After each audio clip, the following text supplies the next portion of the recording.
Nilinaw ng Malacanang na walang reorganization sa gabinete ni Pangulong Ferdinand R. Marcos Jr. Ito pa sa harap ng pagbibitiw ni Transportation Secretary Jaime Bautista kung saan nakatakda siyang palitan ni dating testing czar Vince Dizon na hindi na bago sa pagsiserbisyo sa bayan. Ang mga nagawa ni Dizon ating balikan sa sentro ng balita ni Kenneth Pasyente. Simula Pebrero 21, panibagong liderato ang mamamahala sa Department of Transportation. Itinalaga na kasi ni Pangulong Ferdinand R. Marcos Jr. si dating Bases Conversion and Development Authority o BCDA Chief Vince Dizon bilang bagong Transport Secretary. Ibig sabihin, pangungunahan ni Dizon ang ahensya na naatasang mga siwa sa 69 mula sa kabuuang 186 flagship infrastructure projects sa ilalim ng Build Better More program ng administrasyon. Dati nang nanungkulan si Dizon sa nakalipas na administrasyon. Napili siya noon bilang Presidential Advisor for Flagship Programs and Projects. At napalawig pa ang kanyang mandato ng italaga bilang Deputy Chief Implementer ng National Action Plan Against COVID-19, Testing czar at Chief Coordinator ng Test, Trace, Treat Program. Pero bukod sa paninilbihan sa pamahalaan, nagkaroon din ng papel si Dizon sa pribadong sektor, kabilang na ang pagiging Chief Regulatory Officer ng Prime Infra na pagmamayari ng business tycoon na si Enrique Razon.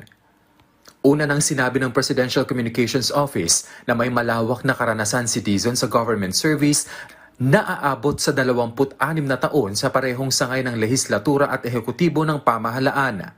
Ngayong bago na ang kalihim ng DOTR, tanong ng marami, mayroon nga bang balasahan sa mga gabinete ng Pangulo? Ang bagay na yan, pinabulaanan ni Executive Secretary Lucas Bersamin.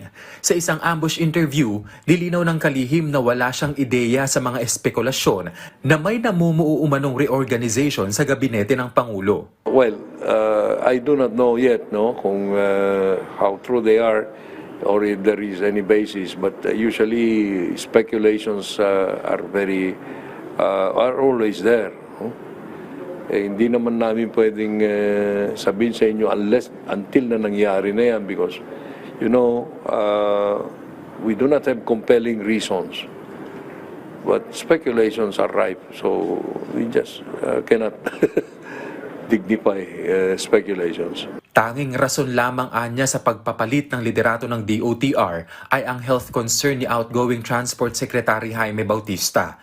Lalo't una raw na inaalala ng Pangulo ang kalusugan ng kanyang gabinete. The President was always solicitous of the health of his cabinet members.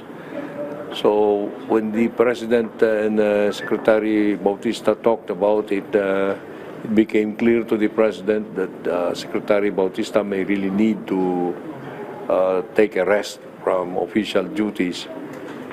Secretary Bautista has asked for until February 21. The President naman maunawain yan.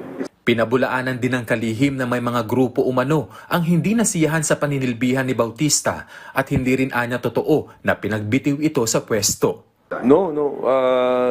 The President and Secretary Bautista talked at length about the situation of Secretary Bautista. There is no other consideration there except to allow Secretary Bautista to have more health. Hunyo noong 2022 nang italaga ng Pangulo si Bautista bilang Transport Secretary. Kenneth Pasyente para sa Pambansang TV sa Bagong Pilipinas.